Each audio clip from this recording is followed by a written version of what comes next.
The United States a new era. So I would just like to thank some organizations that made this possible. The National Phi Beta Kappa chapter, which each year has a series of visiting scholars traveling to the campuses around the country which have a chapter of Phi Beta Kappa. As you probably know, Phi Beta Kappa is the oldest and most prestigious academic honor society in the United States, going back to 1776, and dedicated to fostering the liberal arts in the United States.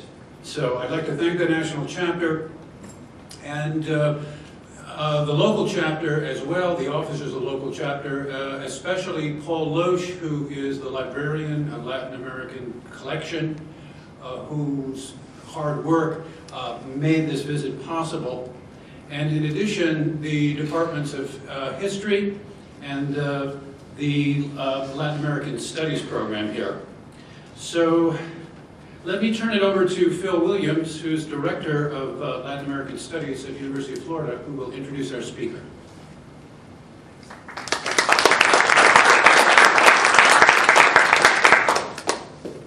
Good evening. Let me welcome you here on behalf of the Center for Latin American Studies.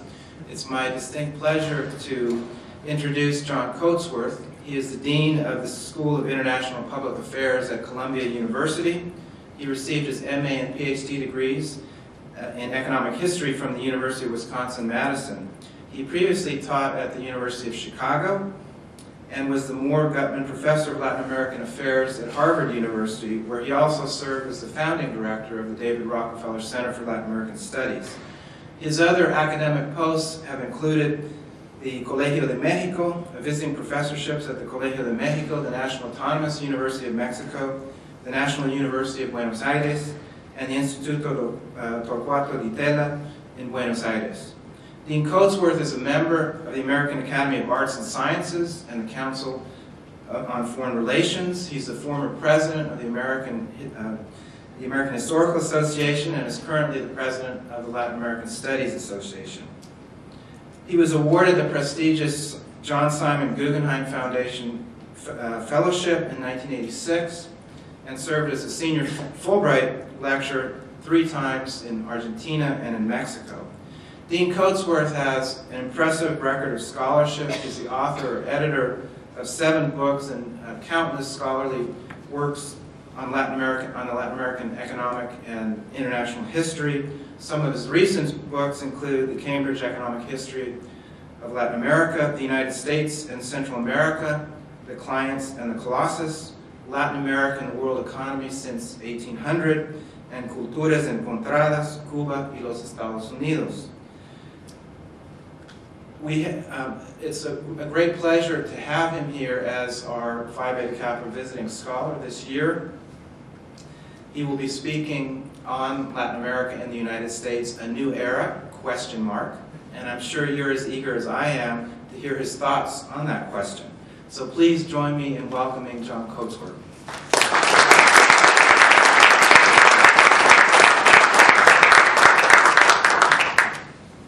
Thank you, and thank you all for coming. I want to say a word of special thanks to the University of Florida Phi Beta Kappa Society and to its president, Andy Gordon, and to Paul Loesch, who's been a wonderful host for this visit, and to Phil Williams, who's the director of one of the most distinguished and possibly the oldest Center for Latin American Studies in the United States. What I'd like to do this evening is to speak as briefly as an old professor can, and leave as much time as possible for questions and answers, at least the questions. What I'd like to do is to speak about what I think is already a new era in U.S.-Latin American relations, a new era that seems to have crept up on us while we were distracted by events and problems in what always seemed to be more important parts of the world. First, let me begin with some observations on trends in global affairs that promise to make the international relations of the 21st century quite different from the past 50 or even 500 years. The new era in global affairs that we are already experiencing poses major strategic and foreign policy challenges, though also some unique opportunities for the United States. Second, I will try to provoke you to challenge my view of these trends and their implications by suggesting 4 major steps forward that the United States should take over the next decade or so to repair and renew its relations with Latin America. And finally, I'll try my hand at a scorecard. How well is the new Obama administration doing in Latin America? Is it doing anything? First, on global trends. I will mention the only 2 that matter in the long run. The first is the trend in global power away from the West, first in economic terms, but soon in military, political, and cultural affairs. We are witnessing, that is to say, the end of 500 years of Western dominance in the global arena. Power is rapidly shifting to the dynamic economies of East and South Asia, China and India most of all, and to the other BRIC countries, Brazil and possibly Russia, and soon others to join them. The second is the inexorable and accelerating relative decline of the United States as a global superpower. First in economic and political terms, and sooner or later in its military and cultural dimensions as well. The 50-year era of U.S. dominance of most of the globe that began in the period of the 2 world wars and seemed indisputable when the Berlin Wall fell just 20 years ago is now ending. Let me pause for a moment on this trend, because neither its dimensions nor its implications are well understood, particularly in the United States. At the end of World War II, the United States was the dominant economic power in the world. Today, 5 decades later, that dominance is at an end, replaced by a growing dependence, or interdependence if you will, on the global economy.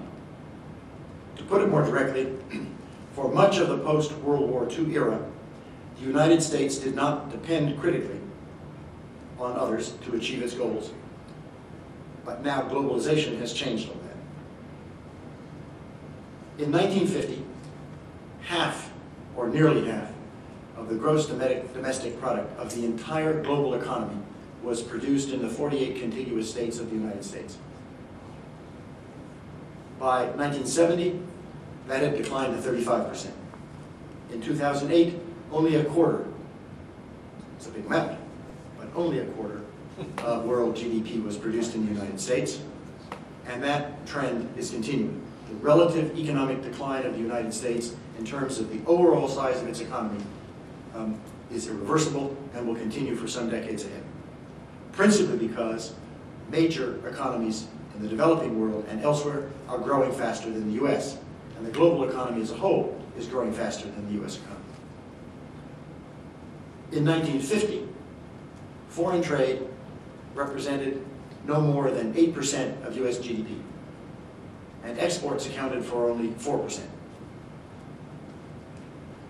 In 1970, the 8% had risen a little to 11%. In 2008, exports and imports accounted for, or represented, roughly 31% of US GDP. In 1950, capital formation, that is capital investment in the United States, probably accounted for nearly half of all of the capital investment in plant and equipment and technology in the entire globe.